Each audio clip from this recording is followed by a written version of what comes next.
Assalamualaikum warahmatullahi wabarakatuh. Perkenalkan, nama saya Nia Nurbaiti, nomor NIM 1813300000242, kelas 4 PGSD A1, Universitas Islam Nahdlatul Ulama Jepara. Di sini saya akan menyampaikan teori behavior versus konstruktisme. Yang pertama, saya sampaikan teori behavioristik menurut Ivan P. Pavlov. Menurut Ivan P. Pavlov, teori behavioristik belajar adalah perubahan tingkah laku sebagai akibat dari adanya interaksi antara stimulus dan respon. Teori yang dikembangkan oleh Ivan P. Pavlov lebih banyak dikenal dengan bunyi bel, karena Pavlov melakukan eksperimen dengan melibatkan makanan, anjing, dan bel. Konsep teori behavioristik yang dikemukakan Pavlov merupakan sebuah teori belajar yang menggunakan media berupa rangsangan agar mendapat respon yang sama seperti respon yang didapat tanpa menggunakan media. Pada konsep teori tersebut, Pavlov melakukan eksperimen terhadap anjing. Anjing mengeluarkan air liur apabila diperlihatkan makanan. Makanan yang keluar disebut sebagai rangsangan tak terkondisi, dan air liur yang keluar setelah anjing melihat makanan disebut refleks tak terkondisi.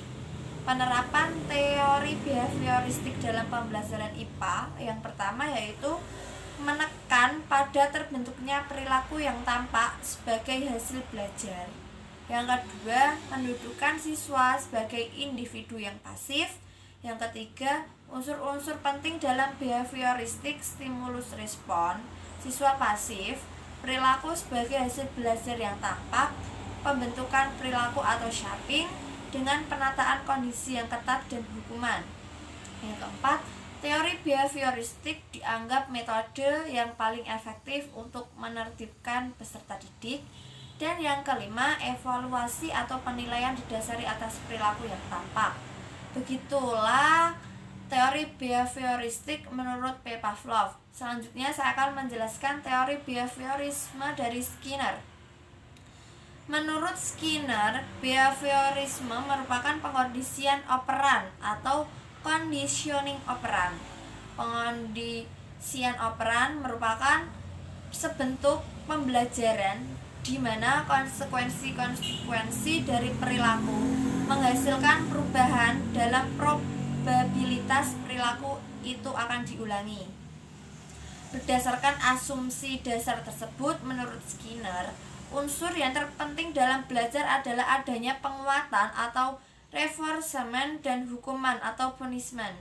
Ada beberapa prinsip pengajaran tingkah laku yang dapat digunakan berdasarkan aliran behaviorisme menurut Skinner yang dirancang agar pengetahuan siswa tetap berada dalam benak siswa, antara lain, yang pertama, perlu adanya tujuan yang jelas dalam pengertian tingkah laku, apa yang diharapkan dicapai para siswa.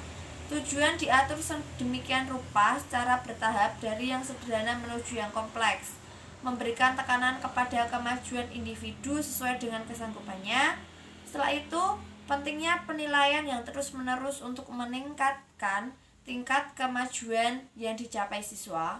Dan yang terakhir, prosedur pengajaran dilakukan melalui modifikasi atas dasar hasil evaluasi dan kemajuan yang dicapainya. Untuk mempertahankan atau mempertinggi perilaku, diberikan stimulus penguat, dan menghilangkan perilaku stimulus penguat dikurangi atau diturunkan. Untuk respon yang tepat, sebaiknya diberikan penguat positif secara langsung. Hasilnya dapat dilihat bahwa seseorang akan mempertahankan perilakunya atau respon dengan baik apabila diberikan stimulus penguat yang positif. Itulah pengertian teori behaviorisme dari Skinner.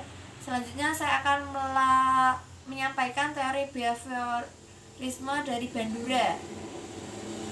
Asumsi awal memberi isi sudut pandang teoritis Bandura dalam teori pembelajaran sosial, yaitu Pembelajaran pada hakikatnya berlangsung melalui proses peniruan atau imitasi atau permodelan, modeling. Bandura yakin bahwa tindakan mengamati memberi ruang bagi manusia untuk belajar tanpa berbuat apapun. Manusia belajar dengan mengamati perilaku orang lain. Bila orang dapat belajar dengan mengamati, maka mereka pasti memfokuskan perhatiannya, mengkonstruksikan gambaran, mengingat, menganalisis, dan membuat keputusan-keputusan yang mempengaruhi pelajaran.